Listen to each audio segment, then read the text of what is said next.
አሰላሙ አሌይኩም ወራህመቱላሂ ወበረካቱ። ውድና የተከበራችሁ የፍርድ ቤተሰቦች እንዴት ናችሁ? ደህና ናችሁ ወይ? እኔ ደህና ነኝ አልሐምዱሊላህ።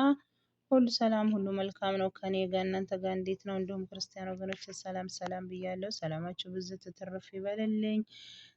ዛሬ ደግሞ ምን ይዤላችሁ መጣሁ መሰላችሁ? ወርቅዬ ወርቅ ይዤላችሁ መጥቻለሁኝ። ያው ባለፈው ሮብ ለታ ወደ ሱቅ ጎራ ብዬ ነበረ፣ ወርቅ ረክሷል ሲሉ ማለት ነው። ያው እንዳሉት ነው፣ ደህና ነው ብቻ ከእስከ ዛሬው የተሻለ ነው። ሰሞኑን እየወረደ ነው። ወርቅ መግዛት የሚፈልግ ሰው፣ ብር ያለው ሰው ብር ከማስቀመጥ ወርቅ ገዝቶ ማስቀመጥን የመሰለ የለም። በፊት ተሸውደናል ማለት በመቶ በሁለት መቶ ሲሸጥ ይቀንሳል እያልን ማለት ነው። 600 ምናምን አደረስ ነው ማለት ነው። ብር እኮ እያለ ነው ማለት አሁን መቼም የተወሰነ ብር እኮ አይጠፋም። 1000 2000 ራሱ አንድ ቀለበት ይገዛ ነበር በፊቱ ጊዜ ማለት ነው። አሁን ያው አንድ ቀለበት መቼም ምን ነግራችሁ 3000 4000 ነው የሚሉት እና በፊቱ ጊዜ ብዙ ነገር መግዛት እንችል ነበረ። እውቀት ስለሌለ ግን ብር ብቻ እያስቀመጥን ላኩ ስንባል እንልካል። ማስቀመጥ ስንፈልግ ደግሞ ብሩን ብቻ እናስቀምጣለን ማለት ያን በጣም ጎርቶናል፣ አልጠቀመንም። እና ሀባይባውን ደግሞ ሰሞኑን ቀነሰ እየተባለ በጣም እየተራገበ ነው። በጣም ቀንሷል። በ600 ምናምን የገዙ አሉ እስከ ደሪባው። አሁን ደግሞ ሰሞኑን 4 ከምናምን ገባ እያሉ ነው። እኔ ሮብለታ ሄጃለሁ ማለት ነው።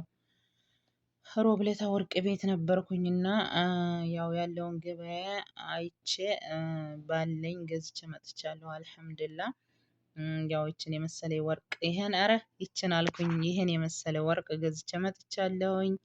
እንግዲህ የኔ ደስታ የሚያስደስታችሁ ደስ ይበላችሁ ብያለሁኝ። ደግሞ መግዛት የምትፈልጉ ልጆች ሳይጨምርባችሁ ይህን ጊዜ ሄዳችሁ ግዙ። ግን ሰዎቻችሁ ጋር ሄዳችሁ አትግዙ። ለምን መሰላችሁ? ሰዎቻችሁ አይከራከሩላችሁም በጠሩበት። ቢያንስ እኔ አሁን ይህን እስከ ደሪባው ማለት ነው 493 ብር ሂሳብ ነው የገዛሁት፣ እስከ ደሪባው ማለት ነው። እስከ ታክስ ደሪባ ምናምን የሚባል አለ። የዛ ሁሉ ተደምሮ 493 ብር ነው። በጣም ጉሮሮዬን ይሽፍ እስከሚል ድረስ ተከራክሬ ማለት ነው።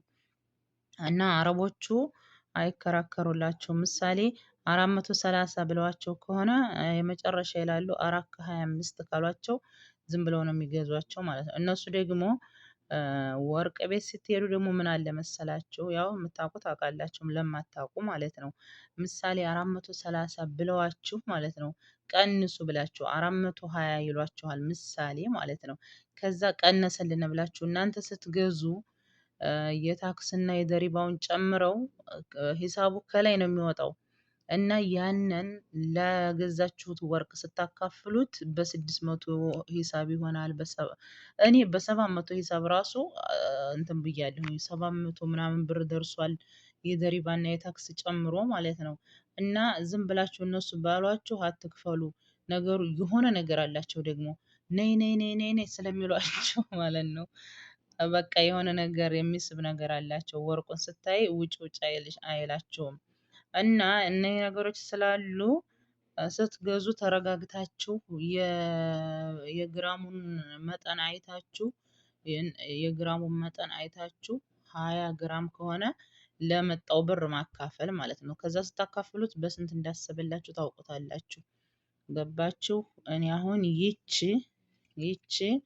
ይህ ልበል እንጂ ምን ይችላለሁኝ። ይህ አሁን 22 ግራም ነው። አያችሁት? እስከ ስልሲላው እስከ አጫዋቹ 22 ግራም ነው። 21 ካራንት ነው።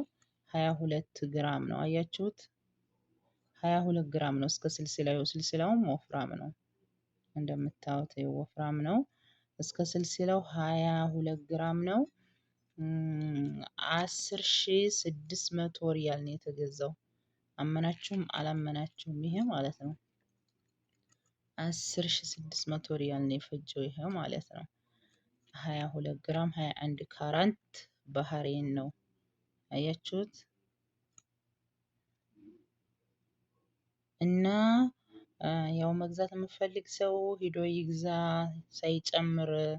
ያው ወርቅና ሐዋላ ከፍ ዝቅ ስለሚል ማለት ነው። ዛሬ ቀነሰ ሲባል ነገ ይጨምራል። እድለኛ ብቻ ነው የሚገዛው። ግን ያው በኋላ መጨመሩ ስለማይቀር ፍራንክ ያላችሁ ልጆች ገዝታችሁ ብታስቀምጡ በኋላ ሲቸግራችሁ ራሱ ትሸጡታላችሁ። ምንም የሚያከስራችሁ ነገር የለም። ወርቅ አይነቅዝም፣ አይተላም። በፈለጋችሁ ሰዓት ትሸጣላችሁ። አሁን ለመሸጥ 450 ብለዋል። ለመሸጥ ማለት ነው 450 ብለዋል። እና እስከ 4 ያው መጥሪያ እንትን ለውሸታቸውም ሊሆን ይችላል። ጠጋ ካሏቸው ሊቀንሱም ይችላሉ። ግን አንድ ቦታ እኔ 450 ብለውኛል ሀቂቃ ለመሸጥ ማለት ነው። እና ወሬ ያላብዛባችሁ፣ ሂዳችሁ ግዙ። ወርቅ ቀንሷል እላቸዋለሁኝ። ሂዳችሁ ግዙ፣ ባላችሁ ግዙ እላቸዋለሁኝ። ሀባይቦቼ ይህን የመሰለ ወርቅ ገዝቻለሁ። ደስ ብሎኛል። ደስ ይበላችሁ። እቺ ደግሞ የድሮ ናት። የድሮ ወርቄ ናት እቺ። ይህች በደህናው ጊዜ ነው የገዛኋት። 1100 ሪያል ነው የገዛኋት በሳዑዲ ማለት ነው። ይህች 1100 ሪያል ነው የገዛኋት ማለት ነው።